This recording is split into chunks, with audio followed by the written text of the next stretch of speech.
வாழைக்காய் பஜ்ஜி ஈவினிங் ஸ்நாக்குக்கு, அதுவும் இந்த சனி ஞாயிறுலலாம் ஈவினிங் ஸ்நாக்குக்கு வாழைக்காய் பஜ்ஜியை விட பெஸ்ட்டு என்ன இருக்க முடியும். அதுவும் தொட்டுக்கிறதுக்கு ஒரு தேங்காய் சட்னி அல்லது நல்ல காரசாரமான ஒரு ஊறுகாய். பாருங்கள், நல்ல பஜ்ஜி அப்படியே முத்து முத்தாக நல்ல புசுன்னு ஒரு பஜ்ஜி.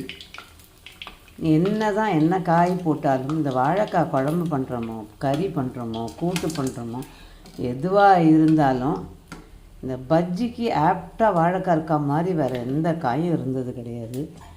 அது அப்படியே நல்ல மாவை நல்லா கெட்டியாக கரைச்சிட்டு பார்த்திங்கன்னா இந்த வாழைக்காயை மெல்லிசாக நறுக்கி வச்சுருக்கேன். இதில் அப்படியே மெதுவாக அப்படி புரட்டிட்டு இந்த எண்ணெயில் போட்டு நல்லா வேக விட்டு எடுத்து